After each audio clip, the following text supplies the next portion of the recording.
Hey everybody, it's Safi and Marco. Dish out on the movies. The only movie review show on YouTube to review movies in terms of food. And it's just Marco here once again. I'll just tell you guys right now, this is going to be a very lame review. And it's because, this episode totally took me by surprise.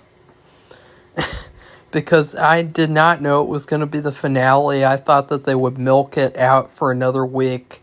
Just milk it for another week and do this episode and then do the finale next week. So that took me by surprise, and I was not expecting, to spend 2 hours watching Hell's Kitchen. And unfortunately, I'm kind of mixed on this finale, and it's not in terms of the results, because we will get into it, we will talk about it. I do actually think that the way that things turned out, at least in these episodes, pretty much made sense. There wasn't very much that I disagreed with. I thought that everything went the way that it should have probably gone in these 2 episodes. But in terms of these episodes as being episodes, that's where I think that this Hell's Kitchen finale really falls short. And I say that it falls short because it is a show. Even though that it's a reality show and a lot of it is just, we're cheering on whoever we want to win, whomever we want to see win, and then they win or lose. That's a huge part of it. But I think that people really underestimate the fact that, this is supposed to be a show. It is supposed to be entertaining. And there's just certain things that you do and you don't do in finales. And something that this 2-hour-long finale really did a lot of that pissed me off was filler finale fluff. They had so much filler in these 2 episodes. First off, in the pre-finale, they must have had a clip show somewhere. They kept on showing clips over and over and over and over again. Just stop. I've already seen this shit. And then you have the first whole half hour of the first half of this finale, and all it is just Chef Gordon showering these guys with gifts and showering them with this is the American dream, and you guys can achieve it too. Anyone can achieve it. You guys can do it. Yeah. That was a half an hour, an entire half an hour of my life. What was up with that? Why did we need that? It didn't enhance the episode. It just made me want to fall asleep, because that's not, I can understand a little bit of that, but not to the extent that they did. They spent 30 minutes of, first you're going to get this, and then you're going to get that, and then you're going to get that. It was pretty ridiculous, and did anyone else think that, did anyone else, notice, how much filler was in these 2 episodes? Because, I thought that it really stuck out, and that it was really noticeable in a way where, I've seen, 2 or 3 other Hell's Kitchen finales before, and I never remember there being this much filler and fluff, and just stuff that, really isn't necessary. It's almost like, It's almost like he just, I don't know, it's weird. It's really weird. It was very underwhelming, because then there were some good moments in both episodes, but yeah, it was very underwhelming. I was very underwhelmed by this finale. Maybe it's just because I was in a bad mood when I got into it, because guess what else happened, guys? So you guys know that I can't play Roblox anymore on my computer, which really pisses me off, because when I was watching all these Hell's Kitchen episodes, I would always play that in the background, and it was very fun to play, and it was perfect for me. Well, now my computer has become so old that Amazon Video won't work either. So I either have to watch stuff on my phone, or I have to go to the special website to watch anything on the computer that's from like Amazon Prime Video. So like everything is just like starting to stop working on my computer, and so like that was really, really irritating. And then I watched this finale, and maybe that kind of impacted it a little bit, because that stuff can kind of bleed into other things, like when you're reviewing.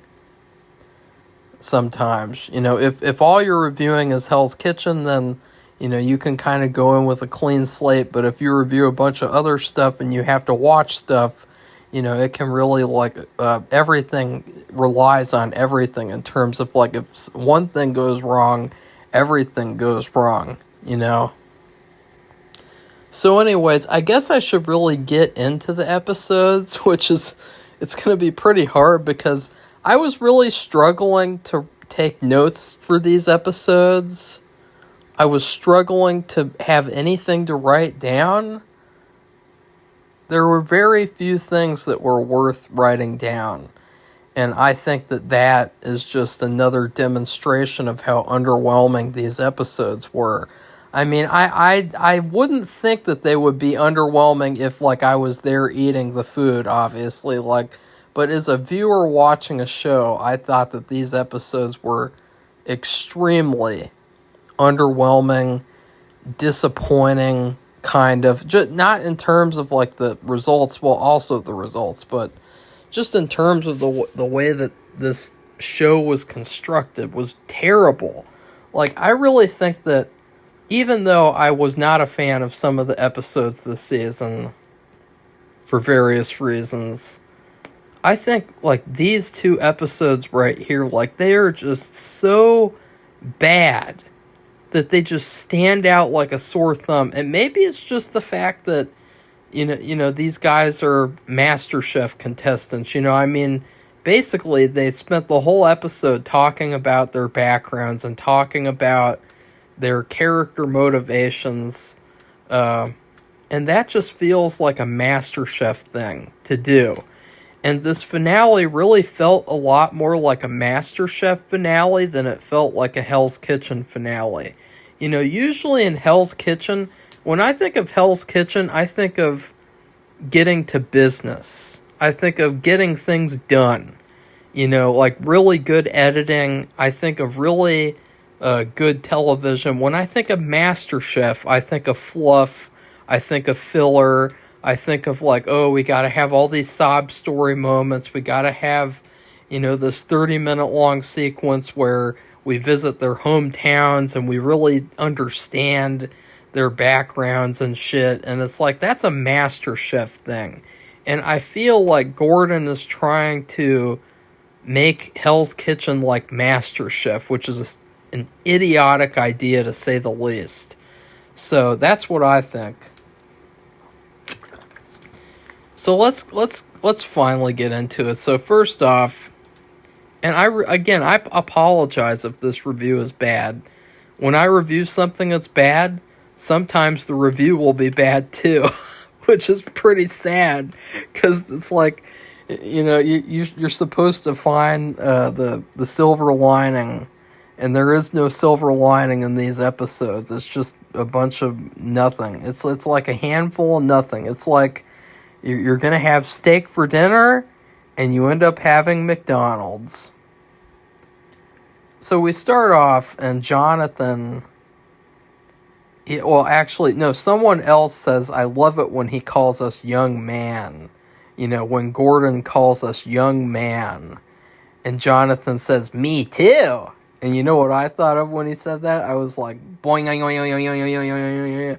Because you know as well as I do, after last episode, when Jonathan said, yeah, me too, you know as well as I do. Boing, boing, boing, boing, boing, boing, boing, boing, boing. So anyways,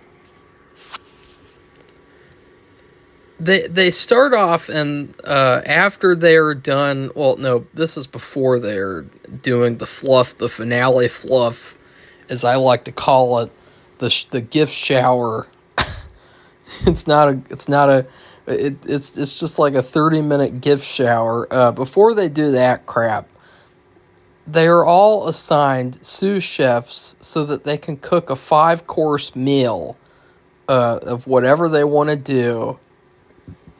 And the Irish guy gets Jonathan, who's like a guy from a restaurant somewhere. Oh, wait, no. Jonathan from season 11. Yeah. But he also is like at a restaurant somewhere. I haven't seen season 11, so sorry. And then Sammy gets Christina, and Jonathan gets Jason. And I thought that was actually perfect, like perfectly matched up. I would have wanted Jonathan from season 11 because I really agreed with the Irish guy how it was good that he had like a clean slate and that, he didn't have any preconceived judgments about him or anything like, I thought that, that's definitely what I would want to have too.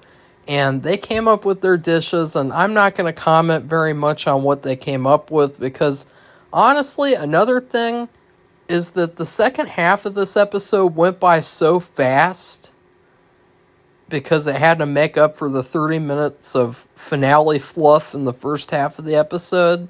So a lot of their stuff that they made, like, I don't even know what they made, like, honestly. Like, I can't even remember it.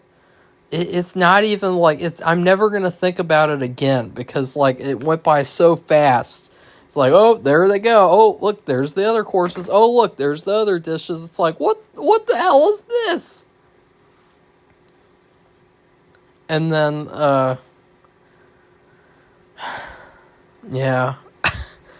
I guess I should just go through these, I guess, because, God, this episode was really underwhelming. Just wait until you guys see what I give it as a grade, a letter grade. You guys are going to then click off the video and go watch other Hell's Kitchen videos. Sammy's cold appetizer, and this is one of the few notes that I wrote because it was so underwhelming. Sammy's cold appetizer was the best looking one to me, which it was. I mean, Sammy's just pretty amazing at everything. But then the judge said that Jonathan's was the best, so that's what I wrote. And then this is what I wrote next. Hot appetizers all got perfect scores. Period. Like, just, it's such terrible note-taking. Like, there's just nothing of substance being said here. It's like something that Safi would do if she was having a lazy Sunday.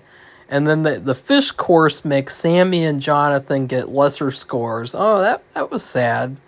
Even though I can't even remember it anymore because it's like fucking a million hours later and should be going to bed right now, and instead I'm reviewing Hell's Kitchen, the fluffy fuck finale.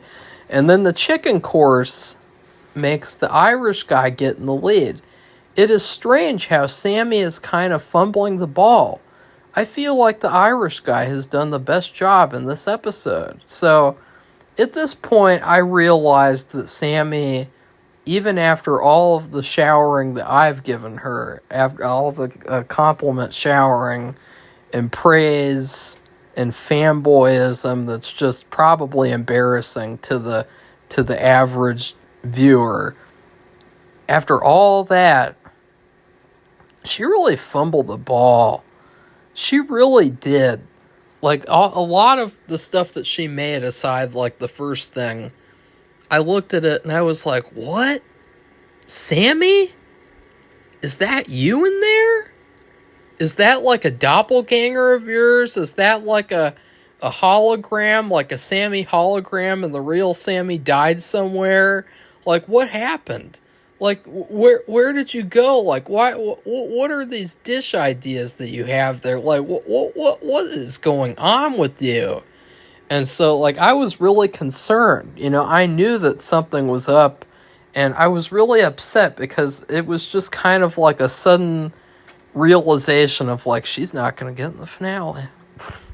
she doesn't have what it takes to get in the Hell's Kitchen finale since like day one of reviewing the show, where I've said Sammy is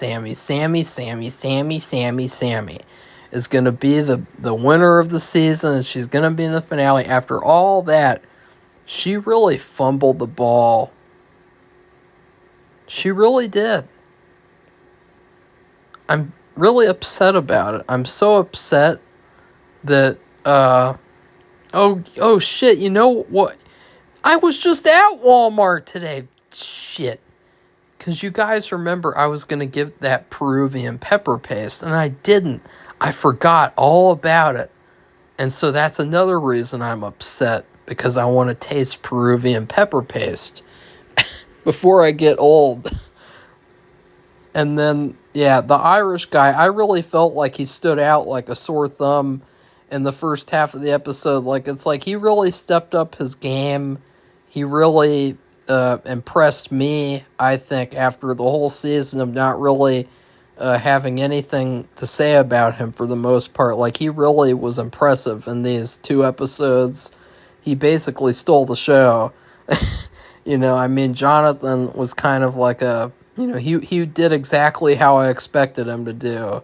And then Sammy just fumbled completely. And then the last course, it made clear that the Irish guy was the king.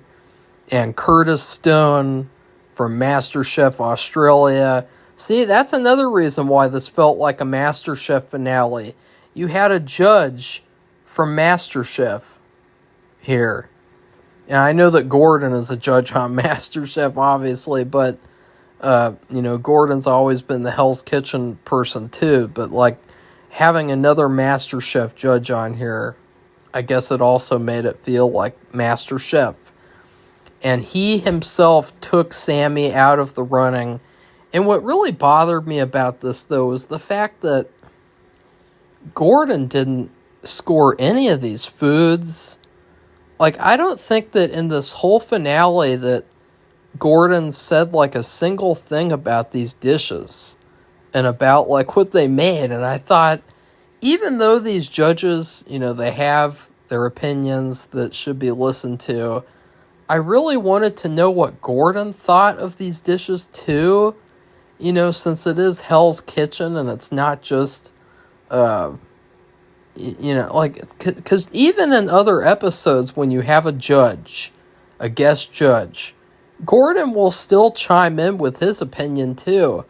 And we didn't get that at all. This whole finale, it was like a huge letdown with that.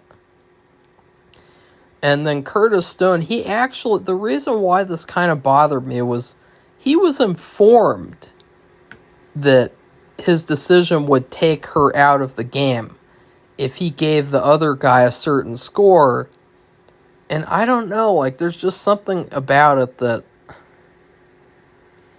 I kind of think that they were told to get Jonathan and the Irish guy in the finale together. And I know that some people might think that, no, of course not. No, they never do anything like that. I really think that for some reason, they really felt like the friendship bond thing was really, really important to the season, and that, like, showing that in the finale was way more important than, having the best chefs in the finale. Especially after earlier episodes where, he made these terrible judging decisions. I think a lot of it now, looking back, like, maybe a lot of the stuff has had to do with, like, what will make a better show in their opinions. And I really didn't like how Curtis was informed that if he gave the other guy, Jonathan, a better score, Sammy would immediately be disqualified. But even though I didn't like that, Sammy was not as deserving to be in the finale simply because of the fact that she really fumbled the ball. I mean, I can't remember exactly what she did, but it was very noticeable. Like, she had some of these dishes that she had, like, there was this one that had, like, these big smears on the plate, and it looked very, very sloppy and kind of like, Like, Sammy. And you know what else was sad? She didn't put any truffle oil anywhere, I think. And even though she didn't do that, she still fucked up with everything. Maybe that's the reason she didn't get into the finale. She didn't get to use the truffle oil. That's what happens when you take truffles away from Sammy. And I put on a side note, it was really funny watching Jason because once in a while they would cut to the chefs from the past episodes and you would see Jason sitting there awkwardly and and it would be really funny because like everyone else is like having a good time and he's just sitting there like he just sticks out so much. Like that was funny. So and then, okay, now we're going into the second half of the finale. The better half. But before we do that, time for a 20-minute commercial break. And then a 20-minute Hell's Kitchen clip show montage. You know, that's really what it felt like, this finale. But I would give the first half of the finale a C-. I really didn't like it a lot. I didn't like it very much at all as an episode. It was a terribly constructed episode of television. I mean, I think that even the MasterChef finale from last year was a little bit better than this finale in terms of being like a TV show episode because they fleshed everything out much better. Gordon got to share his opinion. There were definite high points and low points and moments where you're like, oh shit, oh. You know, so that's what I think about that. Now in the second half, the Irish guy, his first pick is Sammy, and I was like, whoops, he's gonna win the finale for sure. And I said that like right at the beginning, so I knew that the Irish guy was gonna win. I was like, there's no way that Jonathan's going to win this at all. I mean, as soon as he picked Sammy, that's game over. But then he also picked Jason and Carmen. And I thought, wow, he actually is really, really smart. He is really, really good. And I am actually glad he is in the finale after all. I think that he might be one of the top players of the season after having reflected on the episodes. And then I was also surprised by how long it took for them to pick Heather Graham 2.0, you know, because they were doing the kind of elementary school dodgeball gym class pick out thing where they're both picking people for their teams like it's elementary school. And they waited a long time to pick Heather Graham 2.0, which, like, that was surprising. Like, she is definitely, like, one of the best chefs of the season. And then LaToya was the last person to be picked, sadly. And that was surprising, too, that it wasn't Jason. I mean, that was just shocking, that whole thing with, like, the Irish guy. He actually acknowledges that Jason is a good chef, and Jonathan, he's so full of himself, he's still mad and hurt because Jason mentioned his name to Gordon, and so like he's acting like Jason isn't a good chef, and so, you know, he was like, I'm really glad I don't have Jason and Carmen on my team. And I'm like, God, this guy's the worst. Like, I really wish that Jonathan didn't make it to the finale. I wish that he had gotten sent home, like, fucking 5 weeks ago or something, because, like, 5 episodes ago, because, like, ugh. So Jonathan's team, they did raise some concerns. They were very concerned that he's not vocal, which was kind of weird. Oh, wait, no, this is Jonathan. This isn't the Irish guy. Never mind. Because I was like, the Irish guy, he proved that he was vocal. I mean, that one episode where he was, like, doing a Gordon impression, it was like, there's no way that you could say that the Irish guy is not vocal. But yeah, Jonathan's team, they are very concerned that he's not vocal as well as he is basically playing it safe with his menu. And I thought it was funny because you could tell by who was going to win, because the team where Jonathan's team, they were not really as much of a team. He said that they were all the ones that he would have liked to have picked. And, that's like, yeah, we're sure, because they're your friends. They're the ones that you favorite over the other ones who are actually better chefs. And, not all of them, not all of them, but they were not really gelling together.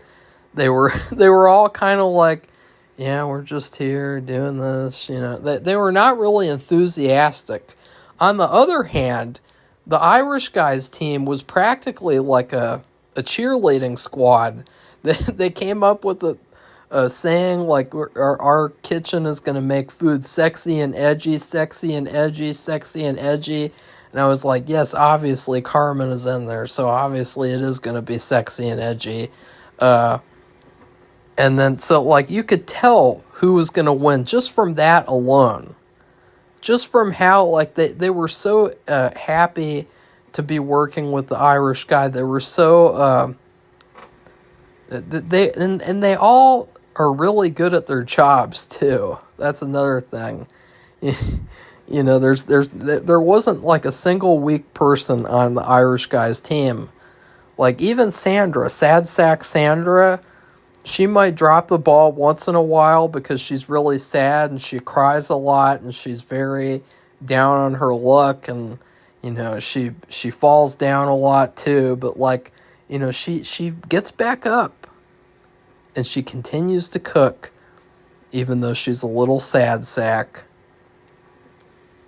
So there was also some funny stuff too. Probably my favorite stuff in the whole finale was just watching the teams plan for the finale, which is kind of bad too, because if that's the best part of the finale, then that's kind of an epic fail. But Carmen really had trouble reading the note board that Irish guy was writing down all the menu items on. And, she's like, what is that? What is that? What is that? And Jason had to help her. And that was really funny watching Jason have to explain everything to her. And because everything was all in French, and she's never had any traditional French cuisine training, so she was really worried about that. And I was surprised she did not use mental gymnastics to excuse her not having French training. She genuinely admitted, yeah, I'm not good with the French or the French food. That's why I'm in Miami. And so then Jonathan, the very first mistake of the night, I believe, first mistake of the finale service, is because of Demir. And I just gotta say, too, when did Demir fall off? When did he fall off so hard that, now it's he's the first one to have a raw protein in the finale of Hell's Kitchen. When did it happen where he just became trash? Not really full on trash, but he really became trash for some reason. And he gave him raw lamb. And then Sad Sack Sandra, she was going to cry over Jonathan's backstory. She even said she was going to cry. And then she didn't evenly sear her scallops, and she had to fix them, so she was really going to cry then. I was like, there's poor little Sad Sack Sandra, messing up as usual. But then she immediately fixed it, and everything was well.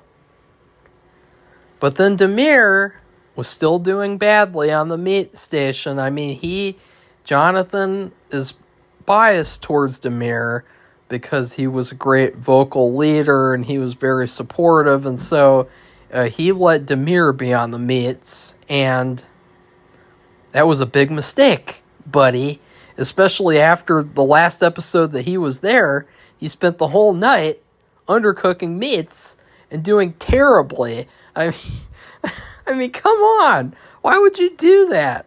And so he replaced Danya. I mean, he replaced Demir with Danya. And I thought, you know what? That is one of the few things that Jonathan has done since the earlier half of the season where I genuinely think that was a good decision. Because Danya didn't have any problem the rest of the night. And in general, I really think that the people editing this episode, another reason why there was so much of like a clip show with all this filler crap, finale filler crap, another reason I think is because there wasn't as much drama. There wasn't as much conflict, stuff like that. So, in the previews, they really tried to milk this conflict with Jason because they know that the audience, even though there's tons of evidence that Jason is probably the second best or third best chef there, they think he's terrible and they hate him. And so they really kept on milking this clip of Jason being like, it's not ready. And so it's like, uh-oh, Jason's of course going to mess up the whole episode because he's Jason and nobody likes him. But then guess what actually happens, guys? Like, he rushed out his chicken because he was being rushed and he was trying to, get it done. It was his last meat. He rushed it out and it was a little undercooked. So guess what guess what he did? He just put it back in the oven. And, like, they showed it, too. And it was, like, the most non-dramatic thing I've ever seen. Like, it was so unworthy of, like, having that whole moment in the preview where it says, where he's like, it's not ready! It's like, he's doing a good thing there. He even said he wanted the Irish guy to win. And, he immediately fixed his mistake. Immediately. And he did perfect otherwise, too. He didn't have a single other mistake, unlike other certain chefs that got to stay longer than him. And then Danya, I would say, the last thing I have to say about the service, because there literally is nothing else to say. I mean, it is that underwhelming of a finale. Danya was the surprise MVP of the finale. She really stepped it up and did a perfect job in the meats. Even though she was not head chef material, executive chef material, she really did a good job at filling her position as the meats gal on Jonathan's team. And I think that if he didn't have Danya, he would have been fucked. He would have been severely fucked. Because, Heather Graham 2.0, ever since she got kicked off the show, she is kind of like, she's become her own version of Sad Sack Sandra, because instead of being like, I'd like to do the meats or I'd like to do the entree stuff, it's like, no, the first thing that she says she wants to do is the appetizer. She's like, I'm so good at appetizers. And like, so you have one person, she's like, okay, I'm an appetizer person. That's a red flag. You don't want that person on the meats for the main dish, the main dishes of the night. And then you have Demir.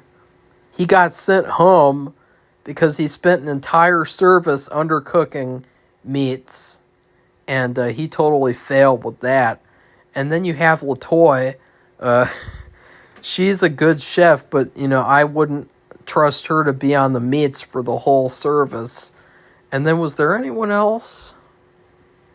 I think there was one other person, but I just can't remember because I just spent 2 hours watching Hell's Kitchen, and it wasn't even a good 2 hours. It was a disappointment of 2 hours. And then, they had this whole really irritatingly boring sequence where Gordon was in his office and he was pretending like he was considering which person he was going to pick to be the winner. And they had this like extended clip show that went on for like 10 minutes long, where you saw clips of Jonathan and the Irish guy throughout the season. And I thought, how unnecessary is this? Like, this is trash right here. Like, I really didn't understand why they had to do that. It really made me just not happy with these episodes. Because then you have to watch like 20 minutes of commercials that you don't care about too. So it's like just double crap. And then the Irish guy won, obviously. Like, as soon as he picked Jason and Carmen and Sammy, it was over. You can't lose with them. You can lose with you can lose with Jonathan, but you can't ever lose with Jason and Carmen and Sammy and their truffle oils and Peruvian pepper pastes and Jason's lobsters. So and also too, I would like to mention I had a bet going with myself, since Safi isn't watching this with me, thank God, because she would probably make these reviews trash, because she just doesn't like Hell's Kitchen at all. So, better to just not make her review another thing she doesn't like to review. But at the last couple minutes of the finale, when they really dragged out and milked who's gonna win, they just kept on dragging that out for like 20 minutes long, basically. I thought to myself, okay, you know what I'm gonna do, guys? If Ryan wins, I'm not gonna be doing anything. But if Ryan doesn't win, and I'm calling him Ryan for the first time, I think, in these entire reviews, because he has earned that now that he has won the season. He has earned me calling him Ryan instead of just saying Irish guy. If Irish guy does not win, then I will be doing a Fuck, Marry, Kill Hell's Kitchen Season 22 edition. But if the Irish guy does win, I'm not going to. And so, like, I was like, oh shit, I just made that bet, and I'm not going to be dishonest. I'm going to follow through on my bet, even if it's with myself and my cat who's sitting on my bed right now. And so the Irish guy won, Ryan won, of course, obviously. I mean, there was no competition there. And so, yeah, that's how this season ended. That's how season 22 of Hell's Kitchen ended. And even though this was a very disappointing and underwhelming finale, to say the least, I guess I should have expected this, because it was like a MasterChef season and not really a Hell's Kitchen season. Whereas, like, with another season of Hell's Kitchen, maybe it would have felt more like Hell's Kitchen instead of Gordon trying to make it like MasterChef. So please like this video and comment. And God, I can't believe this is the last Hell's Kitchen review. The good news is, though, that MasterChef Junior will be coming back in March. And just so you guys know, I take MasterChef Junior just as seriously as Hell's Kitchen. In fact, the only comment that we have ever gotten on a MasterChef Junior video is somebody commented and said, "You're so mean." It's like, yeah, I know. It's all fun and games, though. And so also, please subscribe to our channel if you'd like to see more honest reviews like this. I promise I will be reviewing Hell's Kitchen Season 23. And I'm just sad, though, because I now we're never going to see these people again, or at least for maybe 10 years when he does more All-Stars, and then he turns it into men versus women again and disappoints everyone. But, like, I really hope that we get to see some of these chefs again, like Sammy and like Jason and Carmen and the Irish guy, because like I don't want them to leave. I don't want to stop seeing them. Like, this is like at the end of The Office at the end of, the American Office, where, I have binge watched The Office about 20 times or more. And I'm serious about that number. That's not an over-exaggeration. And every single time I get to the end of that series, I'm like, no, I don't want this show to end. And no, I don't want to stop seeing these chefs again. And then it just ends, and I have to start over, go back to season 1, and suffer through that to get to season 2. And I feel like I don't want Hell's Kitchen to end, but it has just ended, and for better or for worse.